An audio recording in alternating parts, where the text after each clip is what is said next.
السلام علیکم رحمۃ اللہ وبرکاتہ۔ دوستو، آج میں آپ کو ایک شخصیت سے ملواؤں گا جن کو لوگ مفتی امتیاز پلانوی کے نام سے جانتے ہیں۔ مفتی امتیاز پلانوی صاحب دیوبند مسلک سے یہ عقیدت رکھتے ہیں۔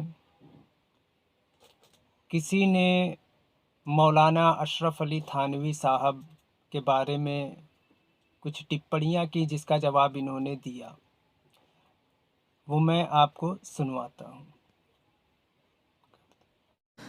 السلام علیکم ورحمۃ اللہ وبرکاتہ۔ میں محمد امتیاز پلانوی، معزز ناظرین، حاکم الامت مجدد ملت حضرت مولانا اشرف علی تھانوی رحمۃ اللہ تعالی علیہ کی دوسری شادی کو لے کر بریلویوں کی طرف سے، رضاخانیوں کی طرف سے ہنگامہ مچایا جاتا ہے۔ دوسری شادی کا جو واقعہ درپیش ہوا، اس واقعے کو لے کر حضرت تھانوی رحمۃ اللہ علیہ پر یہ الزام لگایا جاتا ہے کہ انہوں نے اماں عائشہ صدیقہ رضی اللہ تعالی عنہا کی شان اقدس میں گستاخی کی ہے، نعوذ باللہ من ذالک۔ وہ واقعہ کچھ اس طریقے سے ہے کہ آپ جانتے ہیں کہ حاکم الامت مجدد ملت حضرت مولانا اشرف علی تھانوی رحمۃ اللہ علیہ کی دو شادیاں ہوئی۔ ایک شادی جو شادی کی عمر ہوتی ہے جوانی میں، اور ایک شادی بڑھاپے میں ہوئی ہے۔ اس دوسری شادی کے سلسلے میں یہ بتایا جاتا ہے، اور رسالہ الامداد 1335 کا حوالہ دیا جاتا ہے کہ اس میں لکھا ہے کہ ایک صاحب کو یہ کشف ہوا، یا بروایت دیگر ایک صاحب نے خواب میں دیکھا کہ حضرت اماں عائشہ صدیقہ رضی اللہ تعالی عنہا حضرت تھانوی رحمۃ اللہ علیہ کے یہاں آنے والی ہیں۔ جب یہ بات حضرت تھانوی کو پہنچی تو انہوں نے برملا کہا کہ اس سے معلوم یہ ہوتا ہے کہ ہمارے گھر میں کوئی کنواری لڑکی بیاہ کر آنے والی ہے، یعنی میری بیوی بننے والی کنواری لڑکی ہے۔ چنانچہ ہوا بھی ایسا ہی کہ حضرت کی جو دوسری شادی ہوئی وہ کنواری لڑکی سے ہوئی۔ اس پر محل اعتراض یہ ہے، جیسا کہ رضاخانیوں کی تشریح موجود ہے، جب خواب میں کسی نے دیکھا اماں عائشہ صدیقہ رضی اللہ تعالی عنہا کو کہ وہ حضرت تھانوی کے گھر میں آئی ہیں، تو چونکہ اماں عائشہ رضی اللہ تعالی عنہ پوری امت کی ماں ہے، اور پوری امت کی ماں کو خواب میں دیکھ کر جوڑوں سے تشبیہ دینا، بیوی سے تشبیہ دینا، تعبیر میں بیوی کو بتانا کہ ہمارے گھر میں کنواری لڑکی بیاہ کر آنے والی ہے، یہ حضرت اماں عائشہ صدیقہ رضی اللہ تعالی عنہا کی شان اقدس میں کھلی ہوئی توہین ہے، نعوذ باللہ من ذالک۔ رضاخانیوں کی طرف سے یہ الزام لگایا جاتا ہے۔ آپ حضرات نے سنا کہ مفتی امتیاز پلانوی صاحب نے کتنی صفائی سے، کتنے اچھے طریقے سے مولانا اشرف علی تھانوی صاحب کا دفاع کیا، اور ہونا بھی چاہیے، کیونکہ وہ اسی خانوادے سے تعلق رکھتے ہیں، اسی مسلک سے ان کو عقیدت ہے، بلکہ ان کے مولانا اشرف علی تھانوی صاحب جو ہیں ان کے حکیم الامت ہیں۔ تو میں یہ کہنا چاہتا ہوں مفتی امتیاز پلانوی صاحب سے کہ حضرت، معاملہ یہ نہیں ہے کہ حضرت عائشہ صدیقہ رضی اللہ تعالی عنہا کسی کے خواب میں آئیں۔ بالکل دیکھیے، یہاں ایک سوچنے والی بات یہ ہے کہ مریدین جو ہوتے ہیں وہی خواب دیکھتے ہیں، حضرت خواب نہیں دیکھتے ہیں۔ ایسے ہی دعوت اسلامی میں آپ نے دیکھا ہوگا، جب آپ دعوت اسلامی کی آپ کتابیں پڑھیں گے تو اس میں آپ کو نظر آئے گا کہ ایک اسلامی بھائی نے خواب دیکھا۔ تو پیروں کو جو ہوتے ہیں ان کو خواب نہیں آتے ہیں، بلکہ مریدین خواب دیکھتے ہیں، اور مریدین کا جو خواب ہوتا ہے ایسا ہوتا ہے کہ جیسے یہ رحمانی خواب ہے، اس کو دلیل بنا کر یہ پھر اپنی چال بازیاں شروع کر دیتے ہیں۔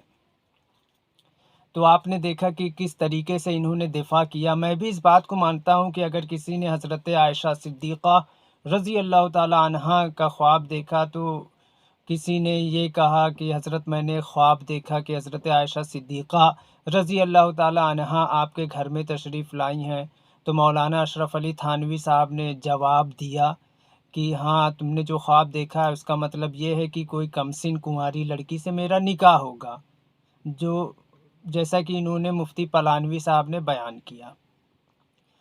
تو یہ کوئی گستاخی نہیں ہے، میں بھی یہ مانتا ہوں کہ انہوں نے کوئی گستاخی نہیں کر دی حضرت عائشہ صدیقہ رضی اللہ تعالی عنہ کی شان میں، لیکن میں یہ کہنا چاہتا ہوں کہ ہر چیز خواب سے ہی کیوں شروع ہوتی ہے، حقیقت میں کیوں نہیں ہوتی؟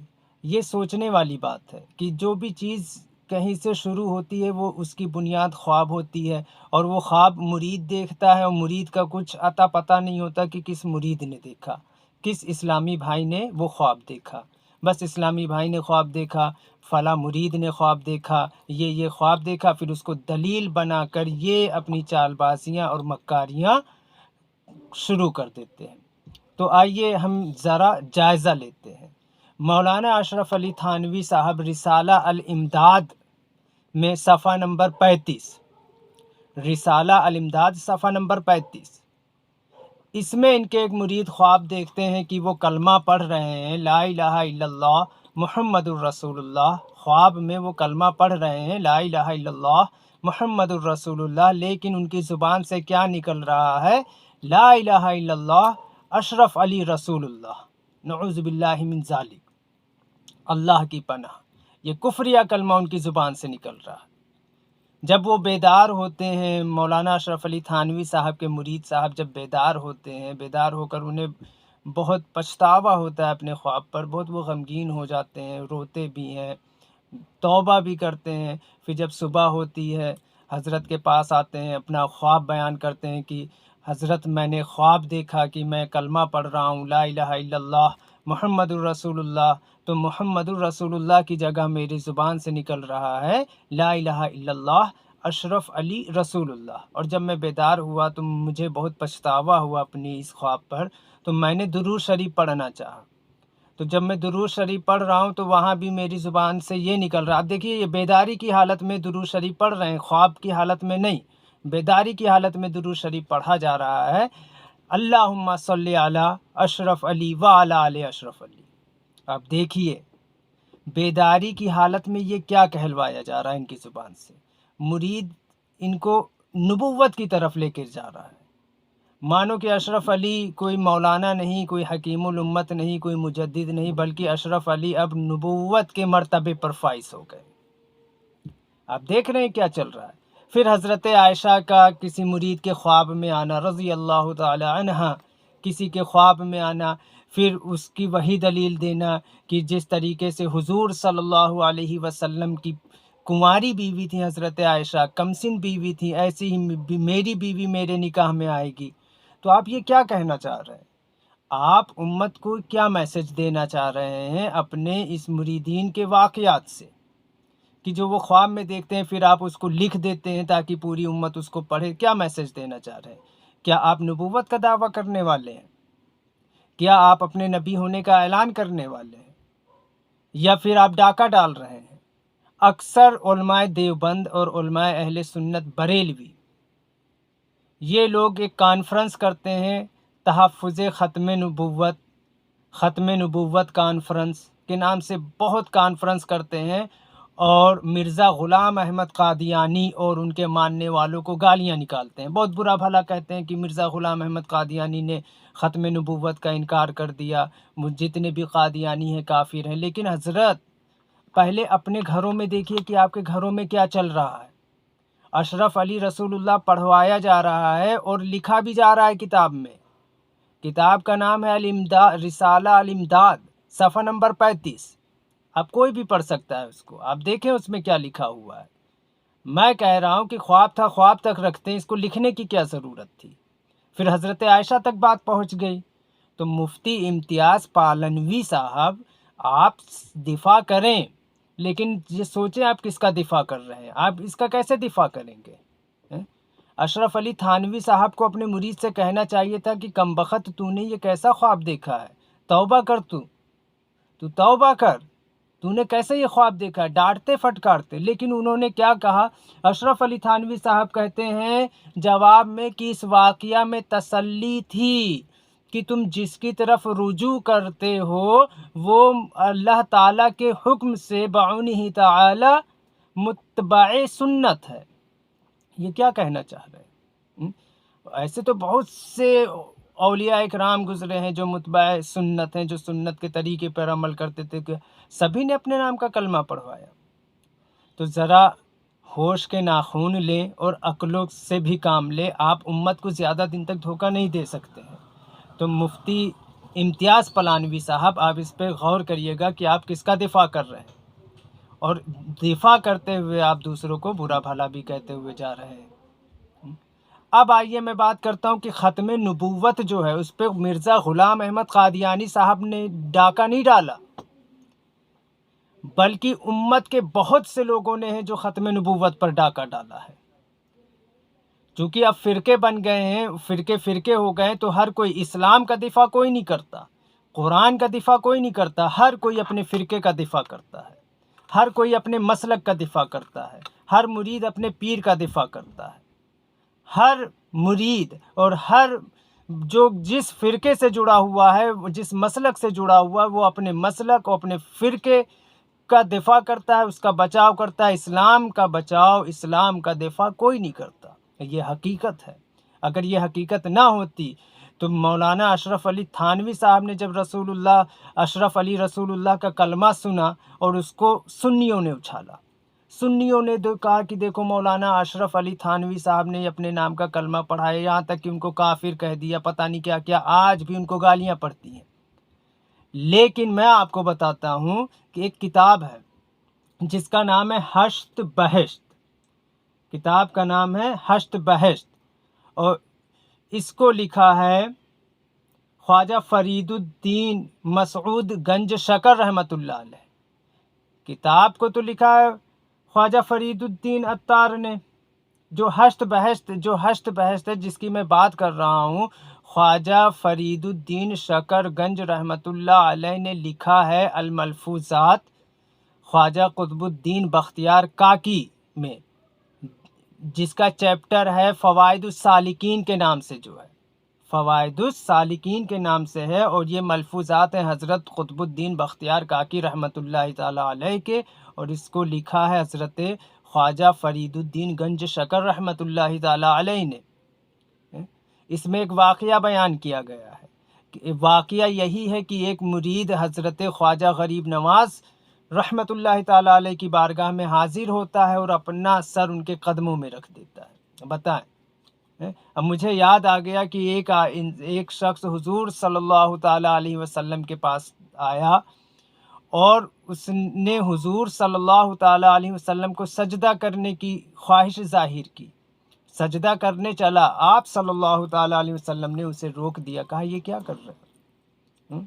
کہا حضور ہم نے حیرہ میں دیکھا ہے کہ لوگ اپنے سرداروں کو سجدہ کرتے ہیں، ان کی تعظیم کرتے ہیں، تو میرے حساب سے، دیکھیے وہ صحابی تھے، وہ اپنی عقل لگا رہے ہیں کہ میرے حساب سے تو سب سے زیادہ تعظیم کے حقدار تو آپ ہیں، تو یقیناً آپ کو سجدہ کرنا چاہیے۔ پیارے رسول اللہ صلی اللہ تعالیٰ علیہ وسلم نے منع فرما دیا، کہا کہ اگر انسان کو سجدہ ہوتا تو میں بیویوں کو حکم دیتا کہ اپنے شوہروں کو سجدہ کریں ان کے حقوق کی وجہ سے۔ آپ دیکھ رہے ہیں یہاں کیا ہوتا ہے کہ ایک مرید آتا ہے، ایک شخص آتا ہے حضرت خواجہ غریب نواز کی بارگاہ میں اور اپنا سر ان کے قدموں میں رکھ دیتا ہے۔ واقعہ بہت لمبا ہے، میں تھوڑا چھوٹا کر کے آپ کو بتاؤں گا، آپ پڑھ لیجئے گا۔ کتاب کا نام ہے ہشت بہشت، چیپٹر ہے فوائد السالکین، حسن عقیدہ کا چیپٹر ہے، اور صفحہ نمبر 19 فوائد السالکین صفحہ نمبر 19 آپ پڑھیے، اس میں پورا واقعہ لکھا ہوا ہے کہ وہ شخص آتا ہے، اپنا سر قدموں میں رکھ دیتا ہے، حضرت سے کہتا ہے کہ حضرت خواجہ غریب نواز سے وہ کہتا ہے میں آپ سے مرید ہونے آیا ہوں۔ حضرت خواجہ غریب نواز رحمۃ اللہ تعالیٰ علیہ اس سے کہتے ہیں تمہارا کلمہ کیا ہے؟ تو وہ کہتا ہے میرا کلمہ لا الہ الا اللہ محمد الرسول اللہ ہے۔ تو حضرت خواجہ غریب نواز کہتے ہیں کہ یہ نہ کہو بلکہ یہ کہو لا الہ الا اللہ چشتی رسول اللہ۔ جب وہ شخص کہتا ہے لا الہ الا اللہ چشتی رسول اللہ تو اسے بیعت بھی کر لیتے ہیں، اپنا مرید بھی بنا لیتے ہیں۔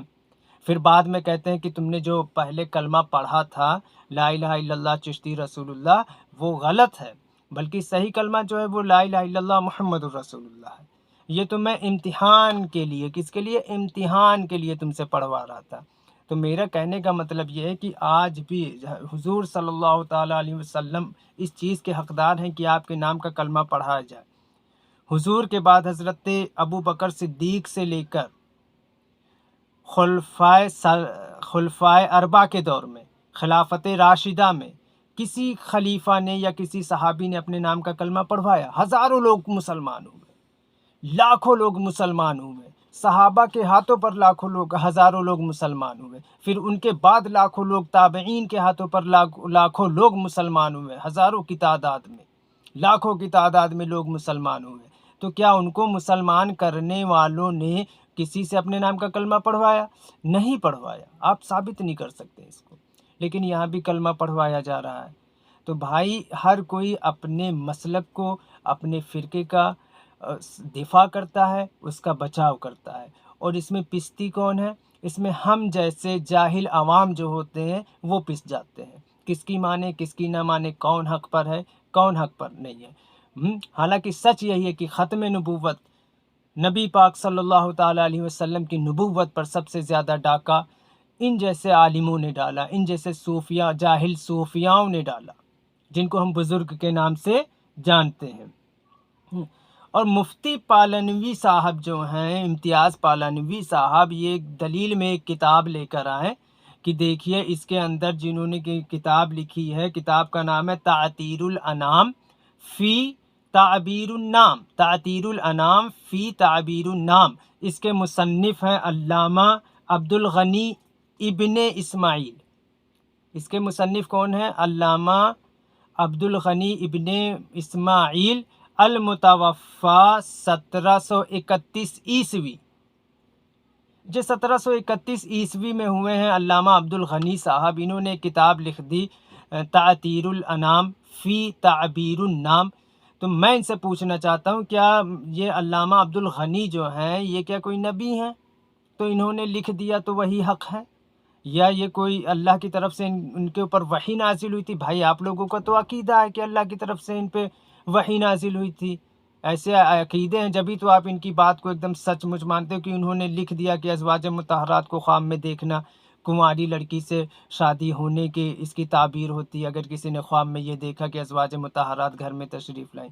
ایسا نہیں ہے میرے بھائی، خواب رحمانی بھی ہوتے ہیں، خواب شیطانی بھی ہوتے ہیں، تو ذرا یہاں غور کریں آپ، اور ختم نبوت کا دفاع کریں تو سب کو دیکھیں، جس کسی نے بھی گستاخیاں کی ہیں ان کو آپ کہیں کہ ہاں انہوں نے ختم نبوت پر ڈاکہ ڈالا ہے۔ تو بس میں یہی کہنا چاہتا ہوں اپنے بھائیوں سے کہ آپ ہوش کے ناخن لیں، اپنی عقلوں کا استعمال کریں۔